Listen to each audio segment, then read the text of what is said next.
shit and calm down. Today we're going to be working on... Hold on. I'm making too much noise. Today we are working on a scarf. I have lots of scrap yarn in here because I save all my little scraps. Okay, today we're working on this scarf. I've already made some significant progress on it, but I left some things unfinished so that we can walk through it together. I got this pattern from this book called The Crochet Showcase by Women's Day. It's a book from the 80s, and I happen to be working on this particular pattern right here for a man's scarf. The patterns are a little hard to follow because they're older, but I really like this pattern. It uses two different size crochet hooks. So right now I am working with a size K hook, but when I did the base of it, I was using an I, so let me show you. The base of it is you start on a chain and you do a chain 15 and you hook the chain 15 onto the next row with a double crochet, and then you go double crochet, one chain, double crochet, one chain, double crochet, one chain, double crochet, one chain, the whole way down. This is a chain of 103. It's pretty wide. Something I got confused about when I was doing this particular pattern was it said to do 15 rows, but I didn't realize I wanted 15 rows on top of the 2 rows we had already done in row 1 and 2. So I thought 15 rows altogether. In reality, we needed 17 rows altogether. This is 15, so I'll have to add 2 more of this base, like waffle chain kind of looking part. And then what I will show you today is how we weave through with 2 other colors. This is my green is my color A, my white is my color B, and this camo looking fuzzy yarn is my color C. You can choose any colors you want. They don't specify what colors you need. These are the colors they chose because it's kind of a retro book, and that was like a popular color in the 80s, so they have the color sequence lined out so you know exactly what to do on what row. I happen to be on this 2C right here, so that's the next part we're going to do, and we're just going to work through it. The good part about this pattern is that the fringe is already worked into the pattern, so you don't have to add a fringe afterwards. This is what the back looks like, which is really nice, very masculine. The front almost starts to look like a knit. This is a slip stitch the whole way across, and I'm going to show you how we do it. So, here are my colors. This right here, this is a red heart yarn. It's a white, but I don't know the name of it off the top of my head because it's scrap that I've had around for kind of a while. So when I link everything in the description, I'll help you find it, but that's the white. Then this one is, I left this on, so this is, I love this yarn. I believe you can find this at Hobby Lobby. Hobby Lobby is pretty problematic, so I don't really shop there anymore, but as you can see, I kind of got this there a while ago. Does it say the color? Oh yeah, the color is Jelly Bean. This is also scrap that I've had for a really long time, but I know they still make this. I don't know the brand or the name, so again, I'll have to search for it on like the Michaels website. And then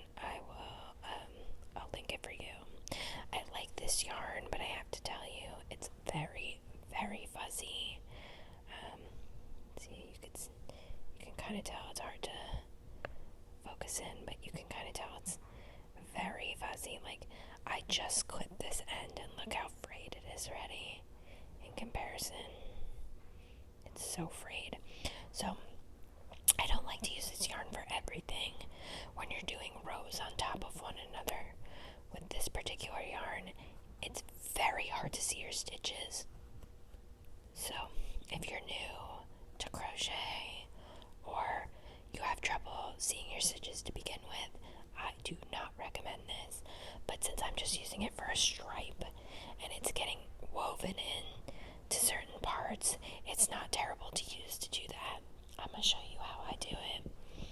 Okay, this is a chain 15 when you do a base, but when you do a weave in, it's a chain 12 because this particular needle happens to be bigger than the other.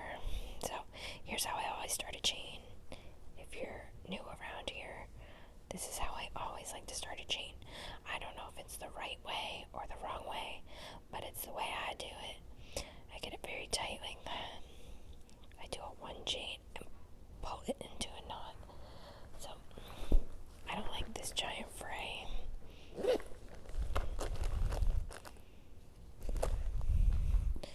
So I'm going to trim it.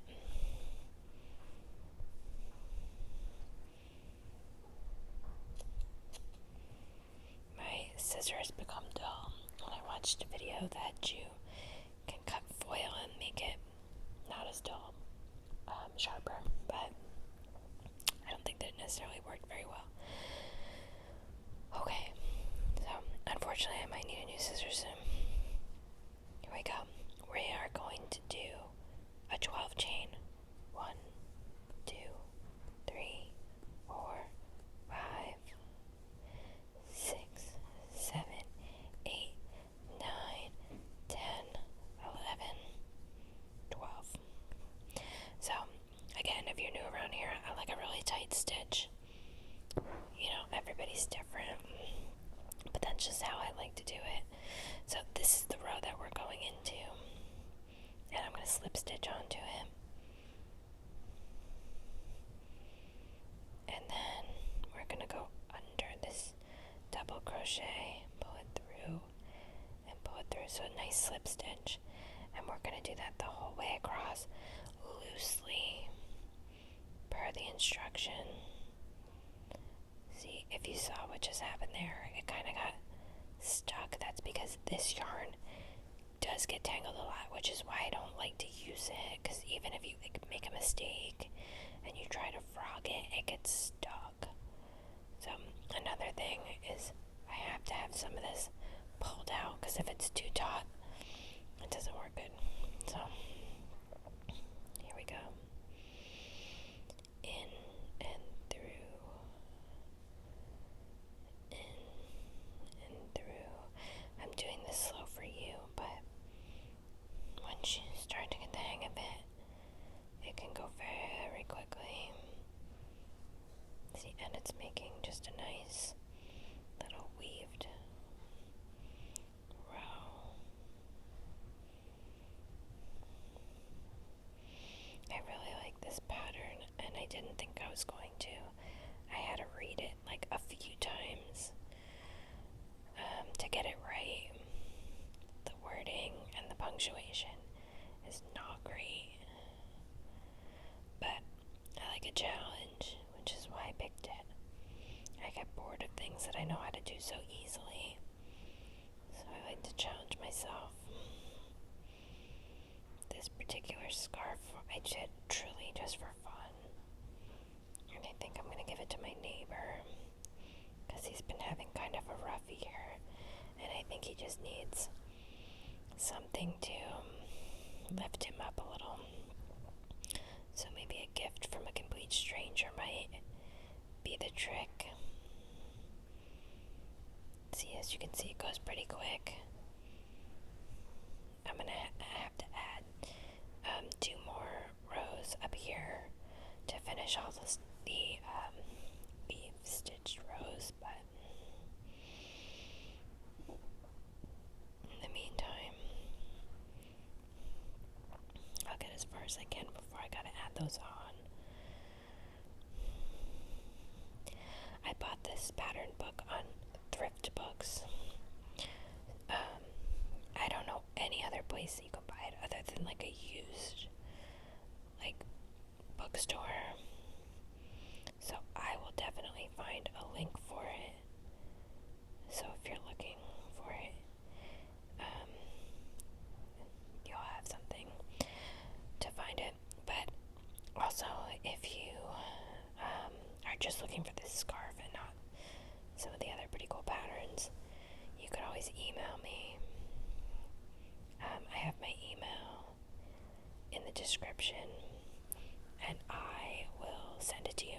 I'll just take a little photo and I'll send it over to you. So there's always that option. Also, it's so nice and thick, and all of this was scrap yarn. None of this was new. I had a lot of green from a leftover project. It took about almost a full skein of green. The amount of yarn you need is in the beginning of the pattern, but just from my experience, that's how much I used of the dark green, like the A color. And then very little of the B and C. But I think you could pretty much use any color as long as it's like a knitted worsted yarn. This one happens to not be that kind of yarn, but it still worked really good, so won't complain too much.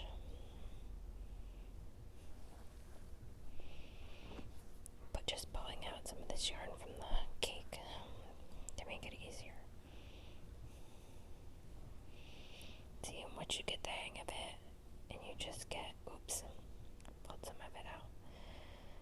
Once you get the hang of it, and you get kind of a flow going, you'll just pull, and it'll be simple and easy, and just pull right through. So what I do is I pull right through, and then I pull this like this, but not tight, because it has to stay loose. Like this. And then when we end this row, we were going to end with a 12 count chain.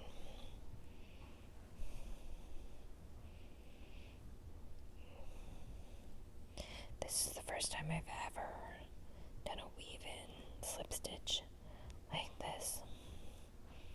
Very unique to this pattern, in my opinion. I've never seen it before. I bought this pattern book particularly for the sweater pattern that's on the front. I'll show you in a minute. But I have not made that yet, so that might have to be a multi-video project, because it seems like it might take a while.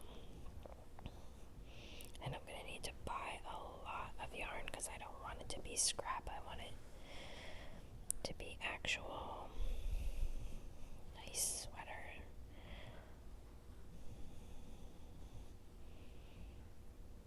Okay, we're rounding towards the end.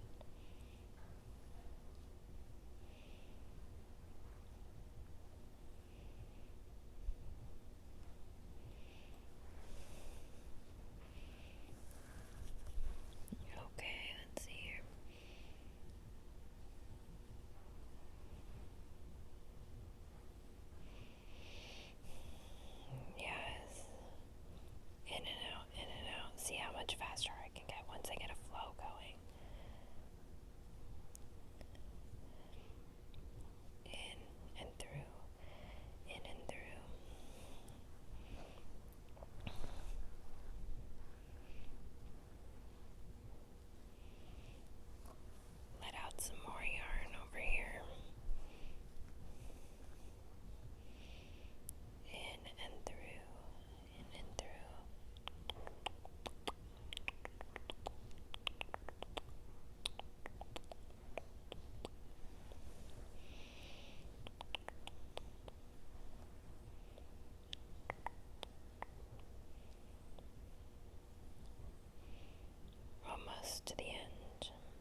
sometimes that happens with this yarn.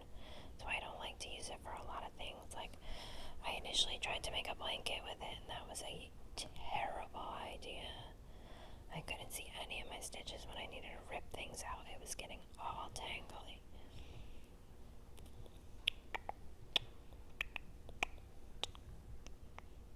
Okay. It's getting tangly again. You hear it? I don't know why it does that. It's so fuzzy. Okay. At the end, you want to make sure that you don't like wrap any of these chains up in there. 1, 2, 3, 4, 5, 6, 7, 8, 9, 10, 11, 12. Okay, we're gonna snip it.